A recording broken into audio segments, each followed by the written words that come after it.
कुमार, आप सभी का एक बार फिर से हार्दिक स्वागत करता हूं। आज के वीडियो लेक्चर में हम चर्चा करेंगे यूजीसी नेट हिंदी के अंतर्गत आने वाले कथन व तर्क पर आधारित प्रश्नों को कैसे सॉल्व करें। इससे लगभग 5 सवाल प्रति वर्ष पूछे जा रहे हैं। अगर आप पेपर देखेंगे 2018 से लेकर 21 के बीच, तो 5 से अधिक ही सवाल पूछे गए, तो मिनिमम 5 मानकर चलिए। अब सवाल उठता है कि ऐसे प्रश्नों को हम कैसे हल करें या फिर टैकल करें, क्योंकि जब भी आप एमए की पढ़ाई करते हैं या फिर ग्रेजुएशन की पढ़ाई कर चुके होते हैं, किसी भी सिलेबस में इस तरीके के प्रश्नों को सॉल्व करने का कोई आपको न पाठ्यक्रम दिखाई पड़ता है न कोई क्लास चलता है। थोड़ा बहुत जो बच्चे फिलॉसफी इत्यादि पढ़ते होंगे उसमें एक लॉजिक का पेपर होता है, उसमें इस तरीके के प्रश्नों को पढ़ने का मौका मिलता है। तो ऐसे बच्चों की संख्या बहुत कम है। आमतौर पर हिंदी पढ़ने वाले बच्चों का जो कॉम्बिनेशन रहता है, Hindi Sanskrit sociology, Hindi Sanskrit political science, कुछ इस तरीके से ज़्यादा बच्चे पढ़ते हैं। हिस्ट्री भी रहती है। फिलॉसफी बहुत कम जगह पढ़ाया भी जाता है और इस पर इंटरेस्ट भी कम लोग लेते हैं। तो अब सवाल यही है कि कथन तर्क को हम कैसे सॉल्व करें। और ये जो 5 क्वेश्चन है, कुल मिलाकर कहें तो 10 अंकों के हैं, तो इन 10 अंकों को कैसे हम अच्छे से हासिल कर पाए, तो उसी चीज को मैंने समझाने का एक छोटा सा प्रयास किया है।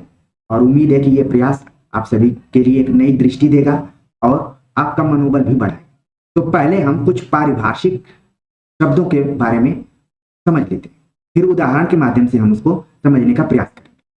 सबसे पहले हम समझते हैं कि जब भी आप क्वेश्चन देखेंगे तो उसमें 2 चीज दिया रहता है, कथन या फिर स्थापना, और नीचे दिया रहता है तर्क दिया रहता है। इसके बाद कूट दिया रहता है। कूट के बाद 4 ऑप्शन रहते हैं। उन ऑप्शंस के आधार पर हमें सही उत्तर देना होता है। ठीक है, तो उसी को समझने के लिए हमें पहले समझना होगा कि ये कथन या आधार वाक्य क्या होता है। तो देखें, तो कथन या आधार वाक्य उसे कहा जाता है कि एक ऐसा वाक्य जो निर्णय या राय या मत व्यक्त कर, यानी कि ऐसा वाक्य जो किसी निर्णय को व्यक्त करता है, किसी राय को व्यक्त करता है, किसी मत को व्यक्त करता है, ये कथन या आधार वाक्य कहलाता है। यह सत्य या सही हो सकता है अथवा असत्य या गलत हो सकता है। ये कोई जरूरी नहीं है कि अगर कोई चीज निर्णय के रूप में, राय के रूप में या फिर मत के रूप में व्यक्त की जा रही है तो वो सही ही हो। वो सही और गलत दोनों हो सकती है। तो अब आपको मोटी मोटा समझ में आ गया होगा कि कथन या फिर आधार वाक्य क्या होता है।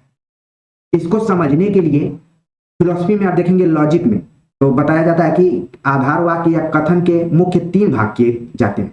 विषय क्या है, विधेय क्या है जिसके कि ऑब्जेक्ट कहा जाता है, योजक क्या है जो जोड़ने वाली चीज है, यानी कि जो स्थापना दी गई है या फिर तर्क दिया गया है, इनको जोड़ने वाली चीज कौन सी है, इनको कौन सी चीज जोड़ेगी जिससे कि स्थापना भी सही दिखाई पड़े, तर्क भी सही दिखाई पड़े, या फिर दोनों गलत दिखाई पड़े, या फिर उनमें से कोई एक सही रहे कोई एक गलत रहे।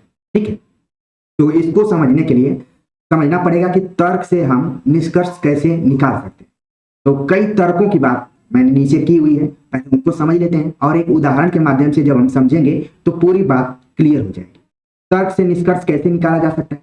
किसी तर्क में सर्वाधिक मुख्य बात जिसे तर्क के अन्य आधार वाक्य समर्थित करें, निष्कर्ष के रूप में माने, यानी कि एक से अधिक अगर आधार वाक्य है और वो तर्क का समर्थन कर रहे हैं, ऐसा तर्क जो उन आधार वाक्यों का समर्थन कर रहे हैं, तो वो निष्कर्ष के रूप में क्या होगा, ज्यादा मान्य।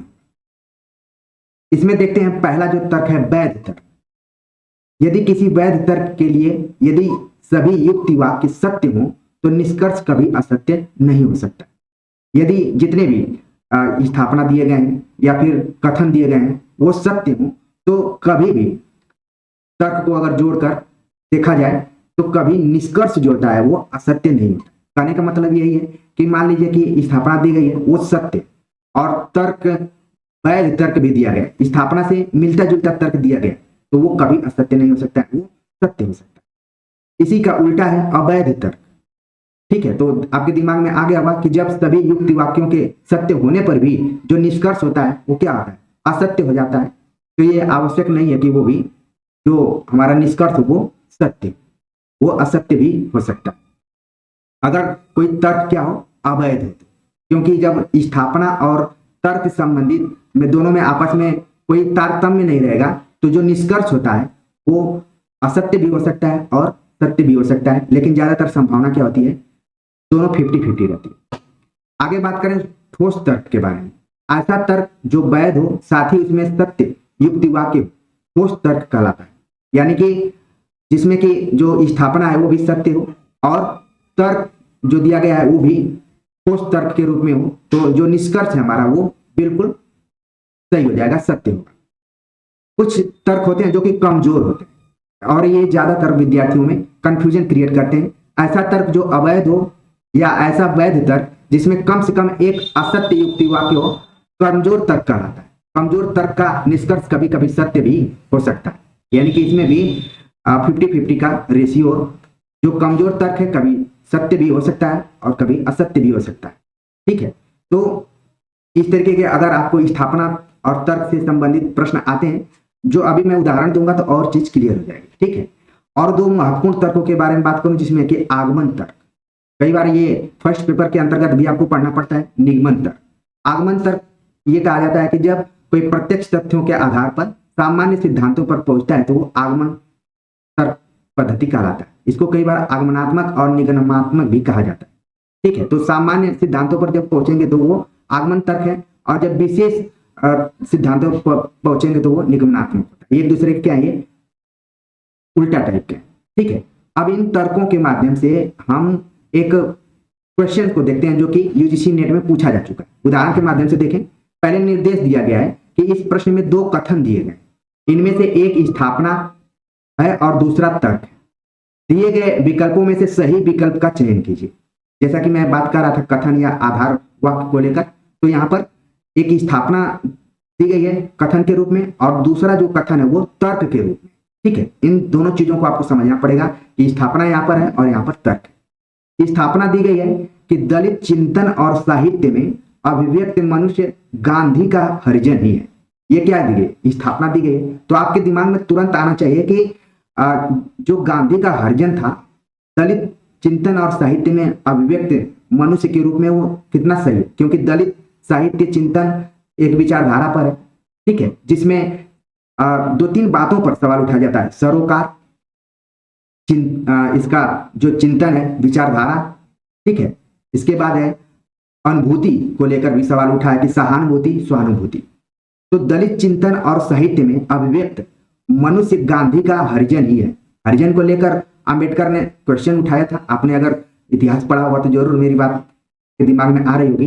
तो स्थापना तो दे दी गई, इसको नॉर्मली आप पढ़िए, क्योंकि ऊपर मैंने बताया कि ये सत्य भी हो सकता है और असत्य भी हो सकता है, तो इसको पहले पढ़ना है, दिमाग में रखना है। तर्क दिया जा रहा है कि क्योंकि दलित साहित्य में मनुष्य मुख्यतः बाबा साहब अंबेडकर के सामाजिक राजनीतिक चिंतन को अपनाया है, ये तर्क दिया जा रहा है। अब इन दोनों में हमें सामंजस्य स्थापित करना है कि कौन सही है और कौन गलत है, ठीक है।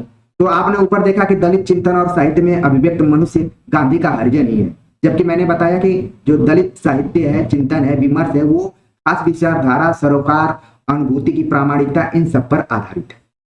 दूसरा तर्क दिया गया कि क्योंकि दलित साहित्य में मुख्यतः बाबा साहब अम्बेडकर के सामाजिक राजनीतिक चिंतन को अपनाया गया, तो ये तो बिल्कुल सही है। और ऊपर वाला क्या है, वो गलत है, स्थापना गलत है और जो तर्क दिया गया, दूसरा कथन जो दिया गया वो क्या है, सही है। तो इस तरीके से यहाँ पर पता चल गया कि ऑप्शन हम देखेंगे कि कौन सा गलत है और कौन सा सही है। तो ऑप्शन ए इसका यहाँ पर सही जवाब होगा कि स्थापना गलत है। जो यहाँ पर मनुष्य के बारे में चर्चा की गई है, गांधी का हरिजन ही है, वो दलित चिंतन विचारधारा के आधार पर सही नहीं खरा उतर रहा है, सत्य नहीं है। जैसा कि मैंने ऊपर बताया कि कथन सत्य भी हो सकता है और असत्य भी हो सकता है। जब दोनों में तारतम्य बैठेगा तभी दोनों सही हो सकते हैं, और नहीं बैठेगा तो असत्य हो सकते हैं। सत्य एक उसमें सत्य हो सकता है, एक असत्य हो सकता है। तो मेरी बात आप लोगों को थोड़ी समझ में आ गई होगी कि ऐसे प्रश्नों को हल करते समय किन किन चीजों का ध्यान रखना है। तो इसी तरीके से आज के लाइव क्लास में हम कथन और तर्क पर आधारित कुल 50 सवालों पर चर्चा करेंगे। आप सभी का हार्दिक स्वागत रहेगा और उसमें और बारीकी से हम चीजों को देखने का प्रयास करेंगे। तो उम्मीद है कि आज का यह वीडियो लेक्चर आप सभी को अच्छा लगा होगा। कमेंट्स कर जरूर बताइए। मिलते हैं नए लेक्चर के साथ, तब तक के लिए नमस्कार।